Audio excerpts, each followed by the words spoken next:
Les deux pays que nous aborderons aujourd'hui sont souvent en première page des médias d'information internationale. Au moment où nous écrivons ceci, un reportage nous informe que le premier ministre israélien Benjamin Netanyahou déclare que l'Iran mène une guerre religieuse en Syrie et que le pays a pour objectif d'attaquer Israël.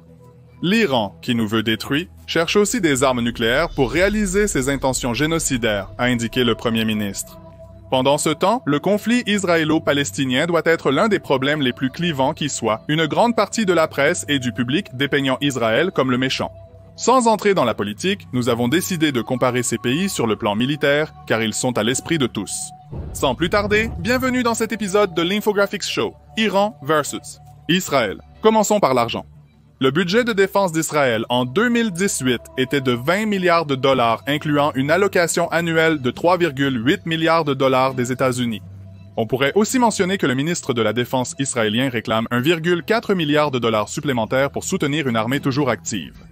Nous mentionnerons aussi qu'Israël bénéficie d'une protection des États-Unis, mais aujourd'hui, nous nous focalisons uniquement sur l'armée d'Israël, sans considérer l'intervention de son grand frère fidèle. Le budget militaire de l'Iran, en 2017 évalué à 14,1 milliards de dollars, est nettement inférieur à celui d'Israël. Néanmoins, un article de Forbes en 2018 indiquait qu'un changement était imminent, ce qui pourrait expliquer pourquoi les sites militaires traditionnels n'ont pas mentionné le budget de 2018. Forbes rapporte que les gardiens de la révolution islamique, une composante des forces armées iraniennes destinées à protéger la République islamique, vont recevoir un important financement. Forbes rapporte que les gardiens de la révolution iranienne recevront 8 milliards de dollars du budget fiscal du pays, malgré le risque que cela pose pour le bien-être des citoyens.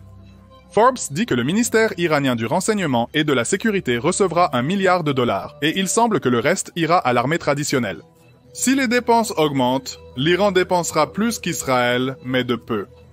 Quant aux personnes sur le terrain, Israël compte 615 000 militaires, dont 170 000 sont des militaires actifs et 445 000 sont des réservistes. Ajoutez le Chayeté 13 d'Israël, unité d'opération spéciale parmi les meilleures. Comme mentionné dans notre dernier spectacle, n'oubliez pas la conscription en Israël. La plupart des Israéliens, lorsqu'ils atteignent l'âge de 18 ans, deviennent membres de l'armée. Le temps de service est de 2 ans, 8 mois pour les hommes et de 2 ans pour les femmes. Nous devons nous rappeler que cela signifie qu'Israël a un sacré nombre de jeunes déjà formés pour combattre ou qui ont réellement été impliqués dans la guerre. Ce n'est pas uniquement de l'action. Certains postes consistent simplement à rester en tant que précaution dans un des nombreux kibbutzim d'Israël. L'Iran a cependant une force plus grande, avec un total de 934 000 militaires, dont 534 000 sont des militaires actifs et 400 000 sont des réservistes. La conscription en Iran s'applique uniquement aux hommes. Cela signifie qu'une fois que les Iraniens atteignent l'âge de 18 ans, ils doivent faire entre 18 mois et 2 ans dans l'armée. On pourrait aussi noter que certaines femmes, bien qu'elles ne soient pas conscriptes, se portent volontaires. L'Iran a également ses forces spéciales, des Marines à son élite Quds Force et le bataillon Sabarin Takavar, une unité spéciale du corps des gardiens de la révolution islamique. D'accord, et l'équipement sur le terrain. Israël a un parc de machines modernes et bien entretenu. Cela comprend 2760 chars de combat, 10 575 véhicules de combat blindés, 650 artilleries autopropulsées, 300 artilleries tractées et 148 lance-roquettes. Nous pourrions ajouter qu'une partie de cela est le char de combat principal Merkava que National Interest a dit en 2017 qu'il pourrait être le meilleur au monde. National Interest affirme cela à propos de nombreux chars. Qu'en est-il des outils de l'Iran? Eh bien, le pays possède 1650 chars de combat, 2215 véhicules de combat blindés, 440 artilleries autopropulsées, 2188 artilleries tractées et 1533 lance-roquettes. National Interest a évoqué un char iranien qui est, sans surprise, parmi les meilleurs au monde. Le char Karar, fabriqué en Iran, est supposé être supérieur au T-90 russe. L'Iran possède des chars anciens fabriqués aux États-Unis, au Royaume-Uni et en Russie. Rappelons-nous que l'Iran et les États-Unis étaient autrefois amis, les États-Unis ayant aidé l'Iran à démarrer son programme nucléaire dans les années 50. Cette aide est devenue connue sous le nom d'Atoms of Peace. Et oui, c'était un terme avant de devenir le nom d'un groupe fondé par le chanteur principal de Radiohead, Thom Yorke. Nous mettons en avant cela pour montrer combien les relations peuvent évoluer, et donc, qui sait, peut-être qu'Israël ne sera plus un semi-protectorat des États-Unis un jour. La force aérienne d'Israël est plus petite que son artillerie terrestre. Elle dispose de 252 avions de chasse et de 252 avions d'attaque. Israël a également dépensé beaucoup pour 9 F-35 achetés aux États-Unis et possède également plus de 70 F-16 Fighting Falcon. Ils possèdent aussi des F-15 Eagles et des F-15 Strike Eagles. Donc, bien que petit, il n'y a pas grand-chose là-bas qui n'a pas à un moment été dit être un des 10 meilleurs avions.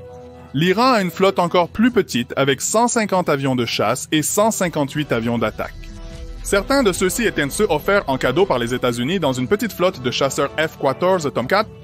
Ajoutez à cela quelques avions de combat polyvalents américains plutôt anciens dans le McDonnell Douglas F-4 Phantom II et le Northrop F-5 Tiger II.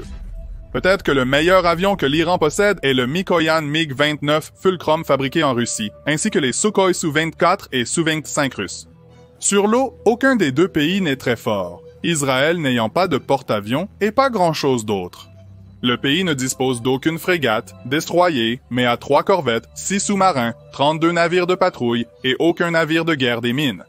L'Iran a plus de quoi se vanter, possédant au total pas de destroyers, 5 frégates, 3 corvettes, 33 sous-marins, 230 navires de patrouille et 10 navires de guerre des mines. En chiffres, c'est au moins bien plus fort qu'Israël. Pour les armes nucléaires, nous reprendrons une citation concernant Israël que nous avions utilisée dans National Interest en 2017. Cela dit tout ce que vous devez savoir. Israël ne confirme ni ne nie avoir des armes nucléaires. On estime généralement que le pays possède actuellement environ 80 armes nucléaires.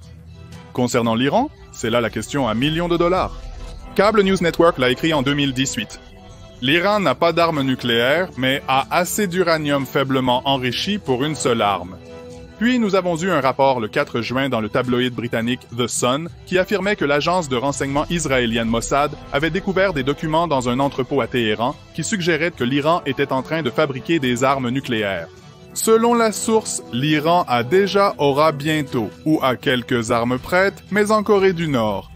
La vérité existe, mais nous ne prétendons pas la connaître. Alors, qui gagne? Eh bien, nous devons donner l'avantage à l'Iran. C'est juste une armée plus grande à la fin. Nous ne sommes pas seuls. Il semble que d'autres experts donnent également l'avantage à l'Iran, affirmant que le pays se situe juste en dehors du top 10 des armées les plus puissantes du monde. Pour plus d'informations sur l'Iran et son armée, écoutez le livre audio Les guerres d'Iran, Jeux d'espions, batailles bancaires et les accords secrets qui ont remodelé le Moyen-Orient. Alors, votre avis, l'Iran a-t-il l'avantage? Israël pourrait-il éliminer l'Iran? Faites-nous part de vos réflexions dans les commentaires. N'oubliez pas de voir aussi notre vidéo Israël versus les États-Unis. Merci d'avoir regardé, n'oubliez pas d'aimer, partager et vous abonner. À la prochaine fois!